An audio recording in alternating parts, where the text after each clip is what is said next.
घना जंगल रात के सन्नाटे में घिरा हुआ। हवा में एक अजीब सी ठंडक और सिहरन थी। अरविंद, एक उत्साही खोजी पत्रकार, एक रहस्यमय खबर के पीछे इस जंगल में पहुंचा था। कुछ दिनों से इस इलाके में लोगों के गायब होने की घटनाएं सामने आ रही थीं। आखिरी खबर एक स्थानीय शिकारी की थी, जिसने जंगल के भीतर किसी भयानक आकृति को देखने का दावा किया था। जंगल में घुसते ही अरविंद को महसूस हुआ कि यहाँ कुछ असामान्य था। हर कदम पर उसे ऐसा लगता जैसे कोई उसे देख रहा हो। वह अपनी टॉर्च की रोशनी में सावधानी से आगे बढ़ रहा था। तभी उसके पांव किसी चीज से टकराए। झुककर देखा तो जमीन पर इंसानी हड्डियां बिखरी हुई थीं। उनमें ताजा खून के निशान थे। दोस्तों, आप सुन रहे हैं अजीत हॉरर स्टोरी। दोस्तों, कहानी शुरू करने से पहले आपसे अनुरोध करते हैं कि आप इस चैनल पर नए हों तो सब्सक्राइब जरूर कर ले। अरविंद की सांसें तेज हो गईं। वह जानता था कि उसे इस जगह से दूर रहना चाहिए, लेकिन उसकी पत्रकारिता की जिज्ञासा उसे आगे बढ़ने पर मजबूर कर रही थी। तभी उसे पास के पेड़ों के बीच से किसी के गहरे और भारी सांस लेने की आवाज सुनाई दी। कौन है वहां? उसने कांपती आवाज में पूछा। कोई जवाब नहीं आया, लेकिन वह आवाज अब और करीब आ रही थी। अरविंद ने अपनी हिम्मत जुटाई और उस आवाज का पीछा करना शुरू किया। थोड़ी दूर पर उसे एक गुफा दिखाई दी, जो घने पेड़ों के बीच छिपी हुई थी। गुफा के मुहाने पर राख और चिता के अवशेष बिखरे हुए थे।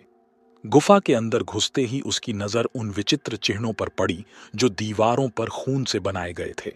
गुफा से एक अजीब सी दुर्गंध आ रही थी, जैसे कोई बहुत पुराना और सड़ा गला शव।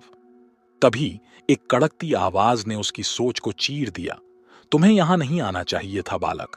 अरविंद मुड़कर देखता है तो उसकी आंखें फटी की फटी रह जाती हैं। सामने एक अघोरी खड़ा था। उसकी आंखों में एक अजीब सी चमक और शरीर पर राख लिपटी हुई थी।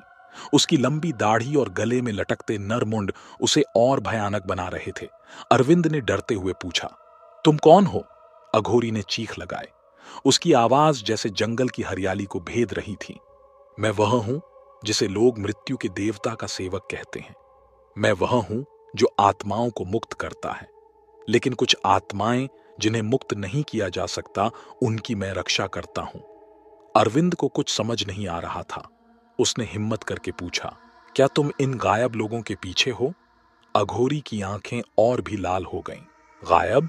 नहीं, वे आत्माएं मेरी शरण में आई थीं, परंतु तुम जैसे लोग जो अज्ञानी हैं, उन्हें समझने की शक्ति नहीं है। तभी अरविंद ने गुफा के अंदर गहराई में कुछ हलचल देखी। वहां किसी की चीखने की आवाज आ रही थी। वह दौड़कर अंदर की ओर बढ़ा, लेकिन अघोरी ने उसका रास्ता रोक लिया। आगे मत जाओ, वरना तुम भी उन्हीं में शामिल हो जाओगे। लेकिन अरविंद ने उसकी बात नहीं मानी। वह जैसे तैसे अघोरी को धक्का देकर गुफा के और अंदर चला गया। गुफा की गहराई में उसे एक बड़े पत्थर के चारों ओर बंधे हुए लोग दिखे। उनकी आंखों में डर और शरीर पर गहरे घाव थे, लेकिन उनकी स्थिति से भी ज्यादा खौफनाक था वह चक्र जो उनके चारों ओर खींचा गया था। यह चक्र किसी तंत्र मंत्र का हिस्सा लग रहा था। अरविंद ने अपने फोन से वीडियो रिकॉर्ड करना शुरू किया। तभी एक जोरदार आवाज आई और वह अघोरी उसके सामने प्रकट हो गया। मैंने तुम्हें चेतावनी दी थी, बालक। अब यह तुम्हारा अंत है। अघोरी ने अपना त्रिशूल उठाया और मंत्रोच्चार करने लगा। गुफा की दीवारें कांपने लगीं और एक भयानक परछाई अंधेरे से उभरने लगी। वह परछाई इतनी डरावनी थी कि अरविंद का शरीर थर-थर कांपने लगा। अरविंद ने चीखते हुए पूछा, यह क्या है? अघोरी ने हंसते हुए कहा, यह उन आत्माओं का बल है जिन्हें मैंने इस जंगल में समाहित किया है। वे मेरी रक्षा करती हैं और मेरे आदेश का पालन करती हैं। तुमने इस रहस्य को उजागर करने की कोशिश की और अब तुम्हारी आत्मा भी इनमें शामिल होगी। अरविंद के पास ज्यादा समय नहीं था।